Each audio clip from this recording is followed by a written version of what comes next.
Everything begins with choice, and you have the most important choice to make.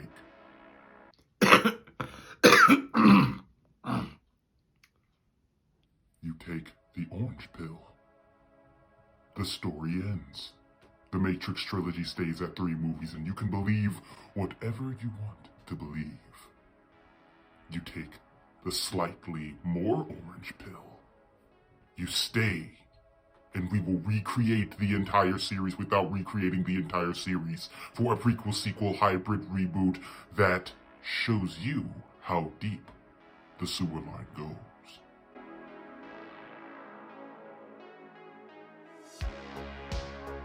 Yeah, whatever.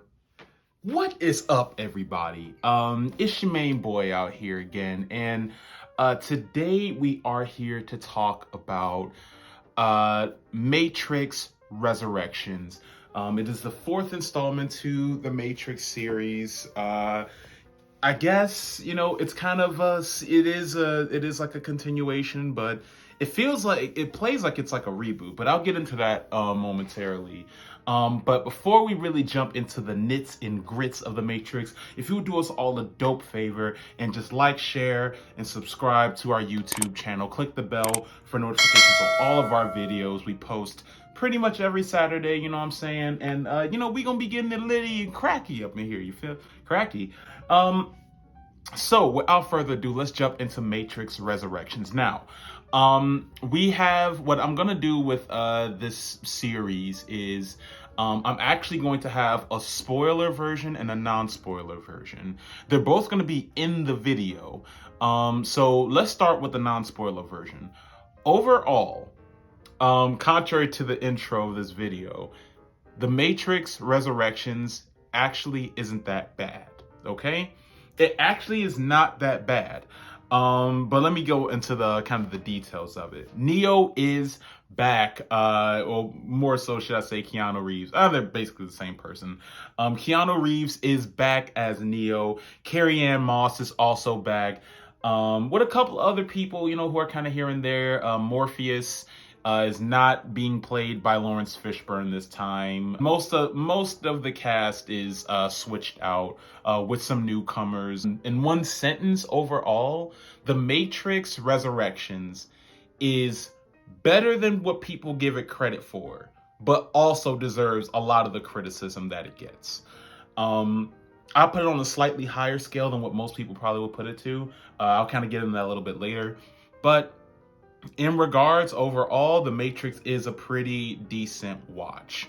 It's a lot better than a lot of other sci-fi superhero-esque type of movies. Sometimes it is kind of difficult to follow what's going on at first glance, at least when it comes to the movie. If you are a die-hard fan for The Matrix, I would recommend seeing it, but there are a lot of newcomers that come in that you may or may not like. So that there's that. I think it caters to it tries to cater to a multitude of audiences. The story can sometimes get a little choppy here and there, and by means of the fighting, that probably was like the worst in comparisons to any of the other Matrix movies except for Resurrections. I would say, wait, not Resurrections, except Matrix Revolutions? Yeah, Matrix Reloaded and Revolutions, I think. So, Matrix Resurrections, by means of fight scenes, is pretty much, I would classify as to be just as bad as Revolutions. It had a couple of good moments, but for the most part, the fighting was not the strong suit, especially when you compare it to things like the original Matrix. You see a lot of parallels to the original Matrix and a couple of other pieces of of Matrix lore, but for the most part, the fighting was not the best.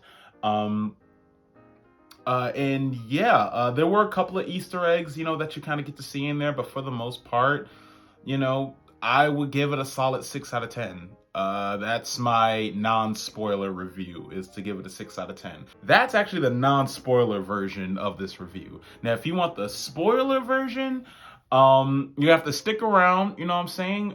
In the meantime, I'm gonna give you guys till this upcoming TikTok to leave this video, if you want to see the spoiler, if you don't want to be spoiled. 私の言っていることがわかるよね。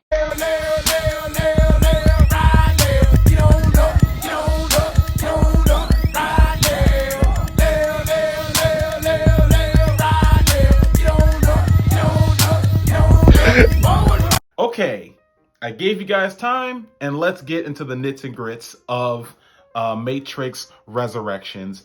Spoilers galore. Spoilers galore.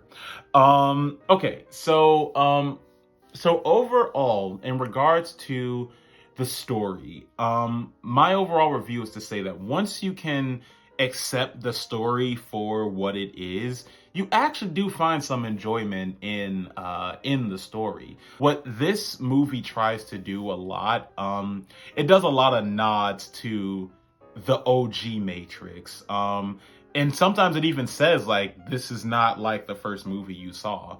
And that's fine, but only in small doses.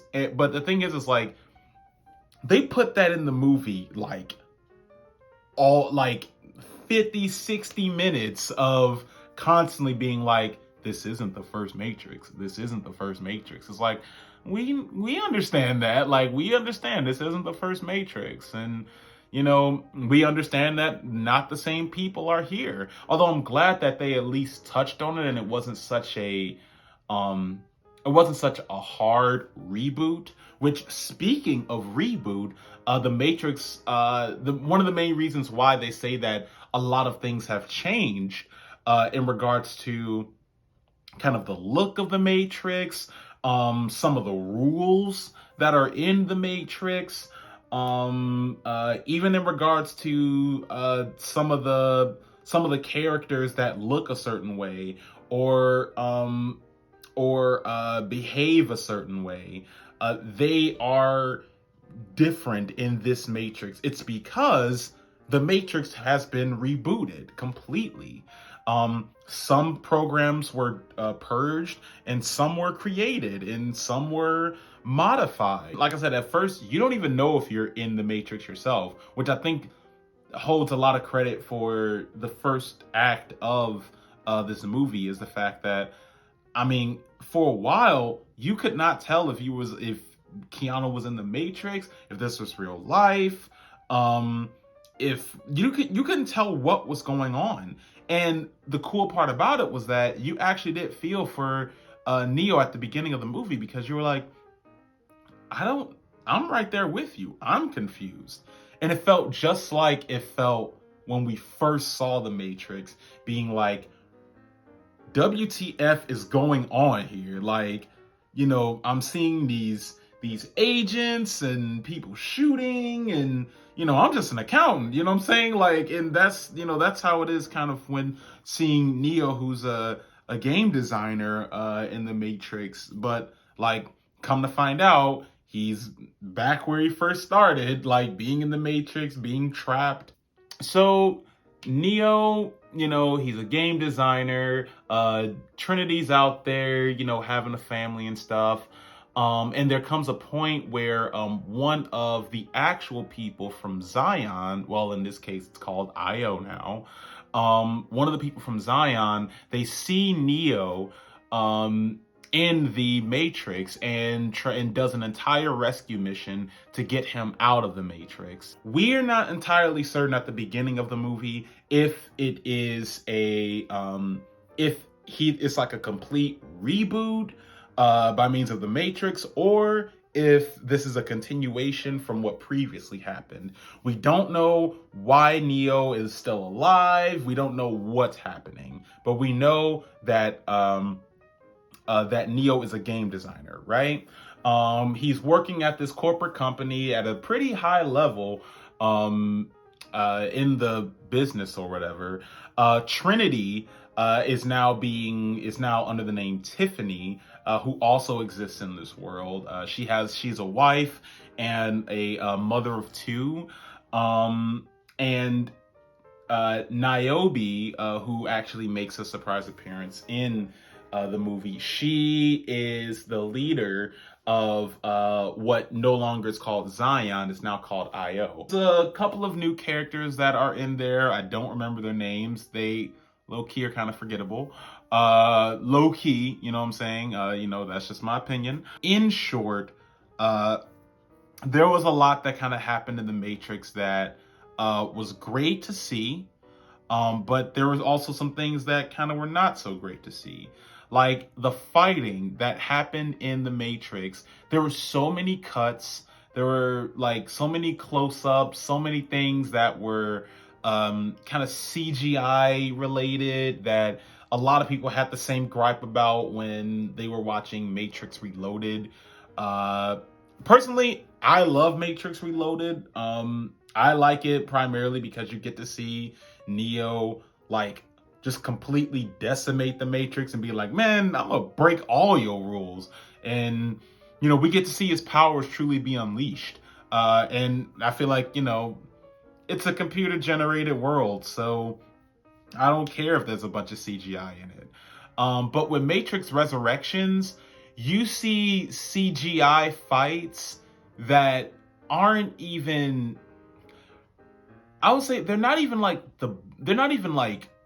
good. You know what I'm saying? Like I wish they would have went kind of in a more practical, more real, real fighting. That's based more on like martial arts and skill and practice rather than like computer generated things. The computer, now some of the computer generated stuff was actually still kind of cool, like to see in The Matrix, but it's just that when you see a lot of it in the fighting, and a lot of like the cut, like it shows, and it shows in a bad way. So I would definitely say the fighting wasn't my favorite. Like the entire motivations and the villains of this movie, they don't stack up to the original. Neil Patrick Harris, great job. Being the architect, great job. Was he a better villain than Agent Smith? Not at all. Not at all. So another thing about Neil Patrick Harris's performance is that he was a way better architect because of his awareness of himself. Like he was a very self-aware character, saying that he is, he even himself kind of declared himself to be a better version of the architect than the OG. And he does make for a formidable enemy. He's just not a better enemy than Agent Smith. And it's because of that like though I think the villains were a low point in this movie, Neil Patrick Harris still does a great job of being the architect of this new architect. And like he actually, like there's actually a twist in the movie where Neil, based off of like one of the most iconic parts in The Matrix, that Neil Patrick Harris is like, you know what? That was a big part of the original Matrix. I'm going to use that against you. And he does. And it is so dope to see it. Because he just like kind of goes off with it. He takes that iconic moment that happened in the original one, makes it a power of his own, and completely like just blindsides everyone, including the audience, at that particular moment in time. So it was dope. It was dope. Neil Patrick was awesome. The characters were, for the most part, were great. The performances were great. The story has a couple of bumpy roads, but for the most part, it was cohesive, going from one thing to the next. It takes a minute. It's definitely a learning curve, but once you kind of understand what's going on, you can find some enjoyment in that. The newcomers, though they are forgettable, they do their purpose. in regards to the OGs, I guess. Niobe, won't really go into details, but I would say that, I still stand by saying that it was a solid 6 out of 10. Something that I would rewatch, maybe, I might rewatch it just to kind of, if I feel like I want to kind of reanalyze what happened and, maybe find out if I'm missing something about the Matrix. I'm so heavily invested in the lore of it that I really want to just understand what's going on. So, with that in mind, that's pretty much my review for Matrix Resurrections. Not bad, but not good. Solid 6 out of 10. Might be an extra point in there because it honestly is probably a 5 out of 10, but I'm giving it the extra 6 because I low key do have some type of fanboy biasness towards Keanu Reeves and everything that he works on, but more specifically The Matrix because it's one of my favorite franchises.